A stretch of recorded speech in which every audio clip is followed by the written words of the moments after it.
Welcome to another deep dive, everybody.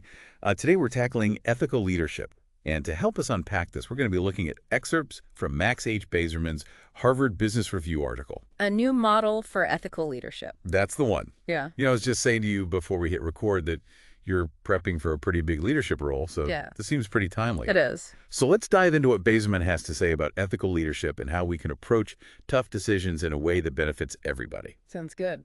Great. So, we always talk about those charismatic leaders, those inspirational figures, but Right. Bazerman says that ethical leadership is more than just that rah-rah motivating people. It's about making the choices that ultimately benefit society as a whole, not just your team or your company. Yeah, this article kind of goes beyond the typical persona of, a leader that we usually think of. He really argues that ethical leadership is about making choices that prioritize the well-being of everyone. Okay, so we're thinking bigger picture now. Exactly. But how do we even know what's best for everyone? I mean, isn't that kind of That's a great an question. impossible task? Yeah, and it's a really interesting concept. He actually talks about this idea of what if you were designing a society where you didn't know where you would end up in that society?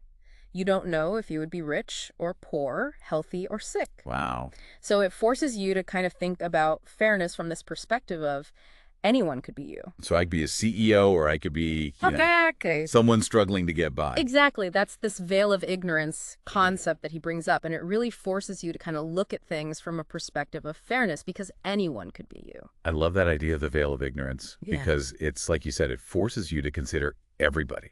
Right? Like suddenly everyone's well-being is just as important as your own. Exactly. And it ties in with this idea of maximizing value, which is based on the philosophy of utilitarianism.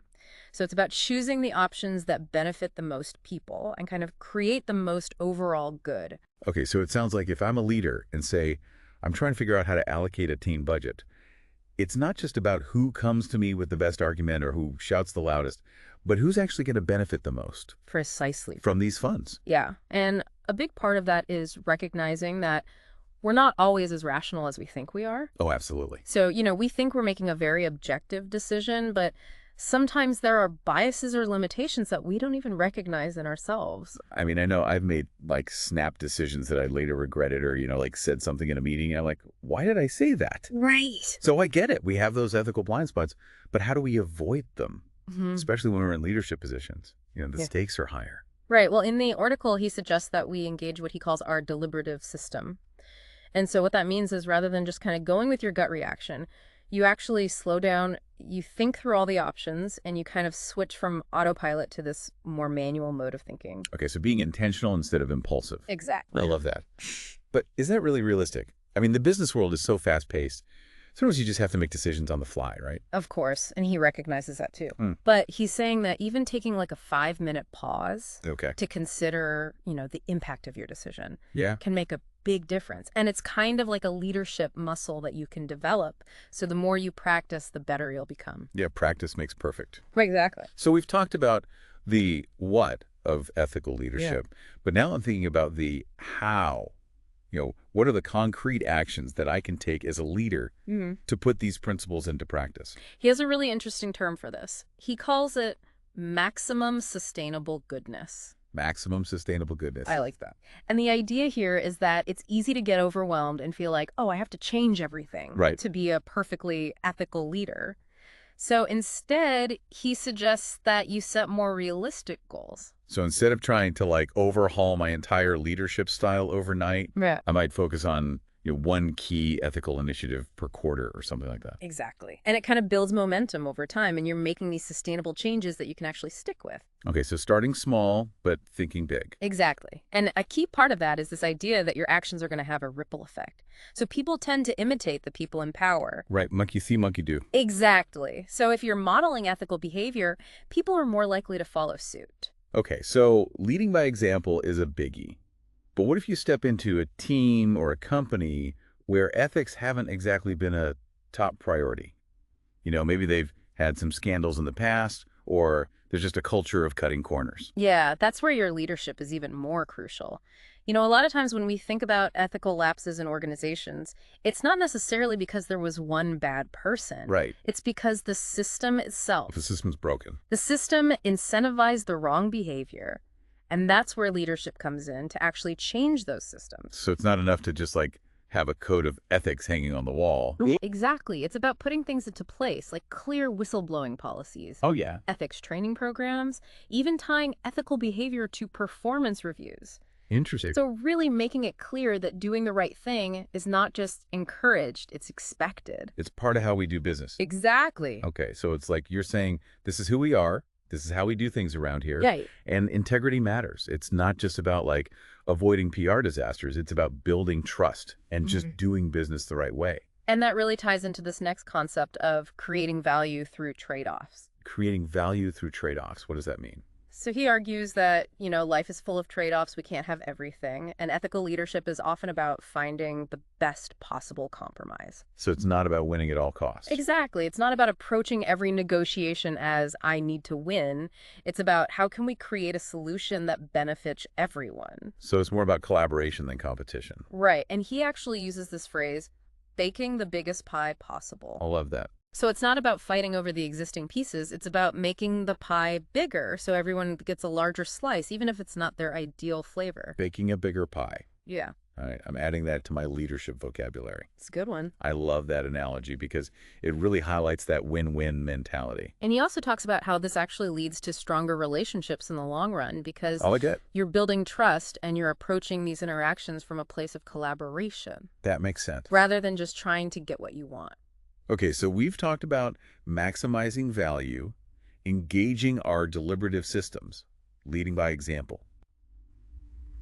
It's clear that there's so much to consider when it comes to ethical leadership. It's a lot. I'm starting to feel a little overwhelmed. Right. And it's a very nuanced topic.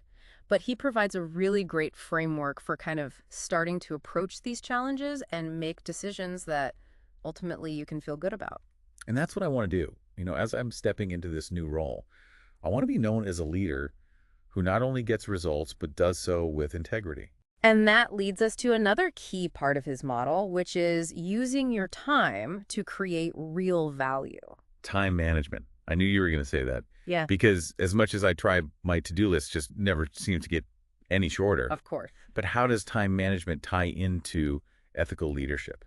It's about recognizing that time is a really precious resource and we need to make intentional choices about how we use it. You okay? And he connects that to this idea of comparative advantage. Comparative advantage.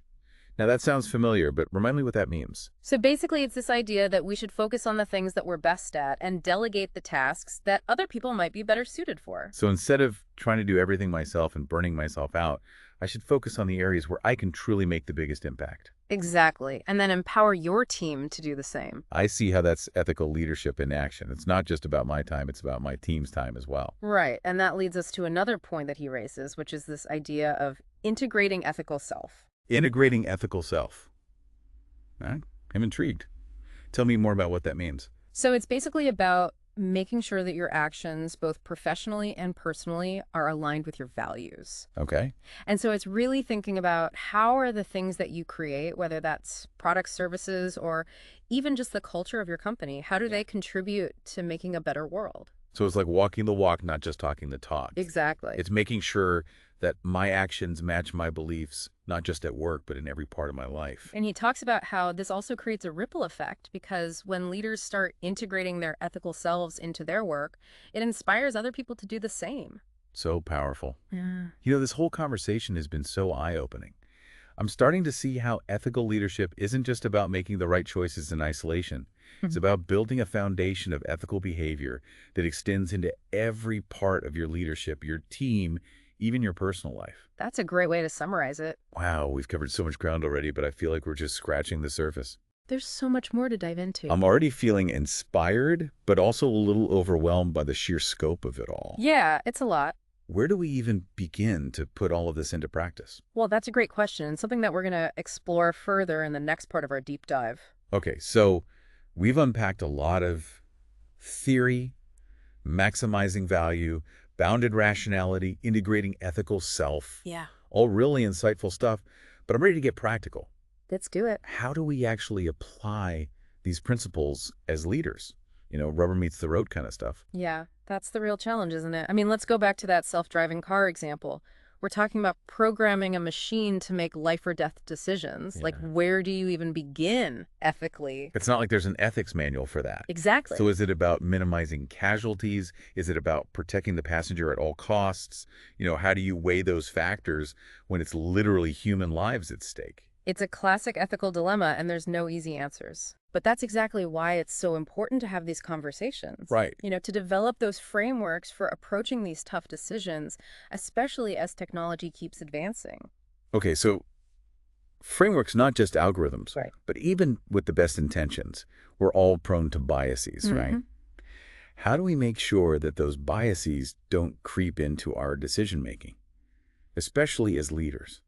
Well, one of the most important things is having diversity of thought in the room. Diversity of thought. Okay. So imagine a team of engineers designing that self-driving car, and they all come from similar backgrounds. Right. They might unconsciously prioritize certain safety features without even realizing it. I see what you mean. Yeah. It's like if everyone has the same blind spots, no one's there to point them out. Exactly. So having different perspectives at the table helps avoid those pitfalls. Yeah, and it's not just demographics either. It's about having people who think differently, who challenge assumptions, and aren't afraid to kind of speak up and say, Oh, yeah, have we considered this? And that's how you get to truly ethical solutions, I think. makes sense. So ethical leadership isn't just about being a good person. It's about building systems that actually encourage those good decisions. Yes. And it makes me think about all those corporate scandals we've seen. Right. Yeah, often it's not just one bad apple. It's the whole barrel. Right. It's a system that was actually set up to incentivize the wrong behaviors. Wow. Okay. So beyond personal integrity, it's about the structures we put in place. Mhm. What are some concrete examples of that?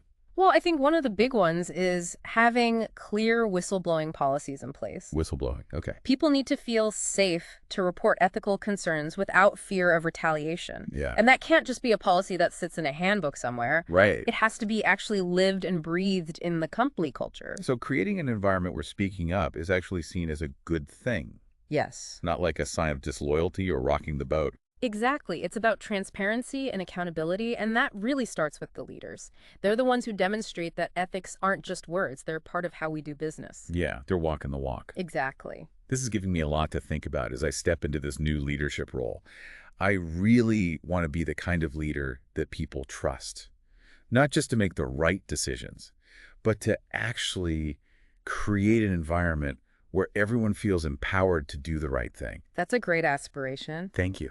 And it leads us back to that deliberative system that we talked about earlier. Right. Even in those really high-pressure situations, that pause to consider the wider impact. Oh, it's so hard, though. It is. When you're facing a deadline or you're in a tough negotiation, it's easy to let that gut reaction take over. Right. But, I always think of it as asking yourself a few key questions. What are the potential consequences of this decision? Who might be affected? Okay. And just that little pause can prevent a lot of ethical missteps. And over time, that becomes a habit. It becomes a reflex that serves you really well as a leader. So it's about training yourself to think ethically, almost like a mental checklist Exactly. that you go through before making a big call. And remember that veil of ignorance we talked about? Yes. That can be a really powerful tool. Oh, tell me more. So before you make a choice, imagine you don't know who you'll be in that situation. Okay. Are you the employee? Are you the customer? Are you the stakeholder? And would you still feel comfortable with that decision? I love that because it forces you to consider everyone's perspective. Exactly. It's like a bias check. Yeah, it forces you to think beyond your own immediate interests and consider the well-being of all the stakeholders involved. I like it. All right, so we've talked about systems, we've talked about decision making, but there's one more piece of this puzzle that I want to talk about, and it's something that honestly I've always struggled with a little bit. What's that? Negotiation. Oh. I've always kind of seen it as this battle, like trying to get the best possible outcome for yourself, for your team. Right. But how does that fit into this whole framework of ethical leadership? Well, Bazerman really challenges that winner-takes-all mindset. Okay. He argues that ethical negotiation is about creating value for everyone involved. Okay. It's not about fighting over who gets the bigger slice of the pie. It's about expanding the pie so that everyone benefits. More collaboration, less competition. Exactly. But in the real world, people have different goals, different priorities. Yeah. How do you actually find that win-win in a tough negotiation?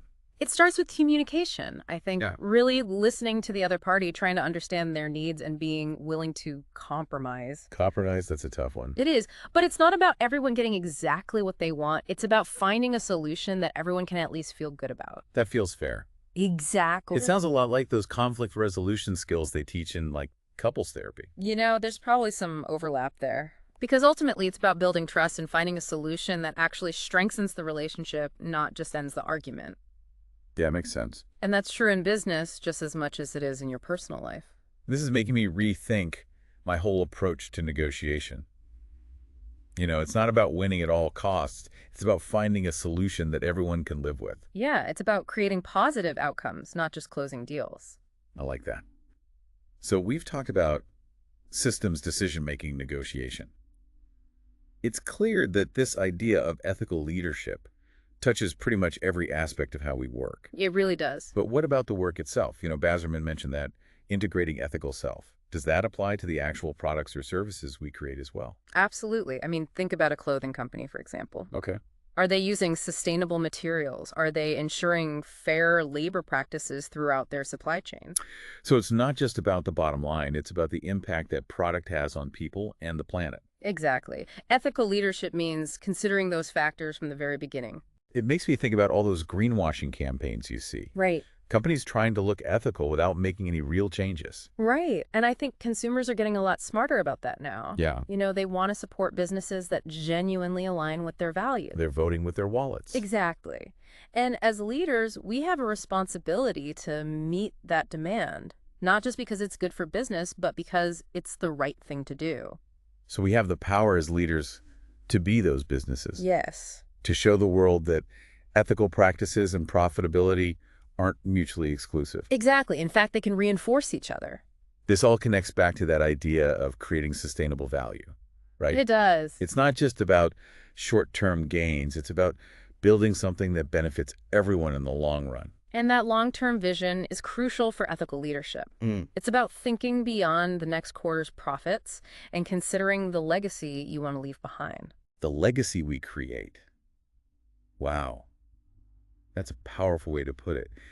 It makes me think about the kind of impact I want to have, not just as a leader in my company, but as a citizen of the world. That's the beauty of ethical leadership. It extends beyond the boardroom and it influences every aspect of our lives. I'm starting to grasp the depth and complexity of ethical leadership. It's honestly so much more than I initially realized. It is a multifaceted concept, Yeah. but I think that's what makes it so rewarding to explore. Absolutely. And we're not done yet. There's one more piece of Bazerman's model that I think will really resonate with you as you step into this new leadership role. It's about maximizing your impact and creating that ripple effect of positive change that we talked about earlier. Okay, I'm all ears. We've talked about individual choices. We've talked about organizational systems. But how do we amplify that impact? How do we inspire others to embrace ethical leadership as well? Let's dive into that in the next part of our deep dive. Because we've talked about maximizing value, we've talked about negotiating ethically, and it's clear that ethical leadership is so much more than just being a good person. It's really a whole different approach to leadership. But before we wrap up, I'm curious about one more thing, and that's impact. We've talked about individual choices, we've talked about systems, but how do we amplify that impact as leaders? How do we create that ripple effect that inspires others to follow suit? One thing that Bazerman really emphasizes is that leaders are in this unique position where their actions don't just affect them. They set the tone for the entire organization. Yeah, it's like you can't preach water conservation while watering your lawn every day. You know what I mean? Yeah, exactly. People are much more likely to believe what you do, not just what you say. And so ethical leaders walk the walk. They demonstrate their commitment to doing the right thing, even when it's difficult. And that resonates with people. Yeah. Builds trust. It makes them more likely to follow your lead. Okay, so leading by example is key. But how do we go beyond that? How do we create a culture where ethical behavior is the norm, not the exception? Well, it's about more than just setting a good example. It's about creating systems that actually reward and reinforce that ethical behavior. Right. Remember, we talked about performance reviews. Uh-huh. Imagine if ethical conduct was a key factor in promotions or bonuses. That would send a powerful message. It's like saying ethics aren't just something we talk about. They're actually crucial for success here. Exactly. Yeah. It's about weaving that integrity into the fabric of the company culture. Mhm. And it goes beyond those formal systems, too. Okay. Think about how you react when someone brings up an ethical concern. Right. Do you listen? Do you take it seriously? Do you brush it off? That shapes the whole team's attitude towards ethics. So it's about creating a space where people feel safe to actually speak up, even if it's something that's uncomfortable. Exactly. It's about building that trust and that transparency. When people know that their concerns will be heard and they'll be addressed, they're much more likely to act ethically in the first place. This is making me think about the leaders I've admired most. They weren't just ethical in their own choices, but they really created an environment where everyone felt empowered to do the right thing. It was like a shared commitment to this higher standard. That's a great observation. And that's at the heart of Bazerman's model.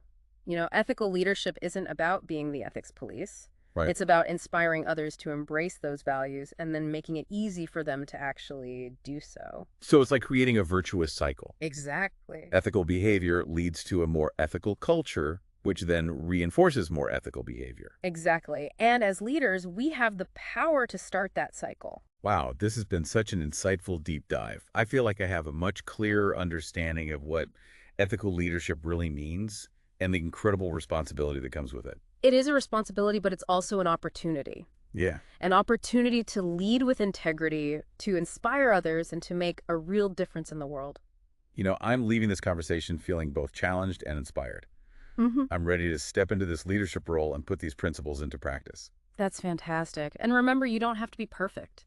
Mm. Ethical leadership is a journey. It's not a destination. Right. Yeah. There will be challenges, there will be setbacks, but the important thing is to keep learning, to keep growing, and keep striving to do better. It's about progress, not Yes, perfection. exactly. And constantly trying to align our actions with our values. Exactly. And remember, you're not alone on this journey.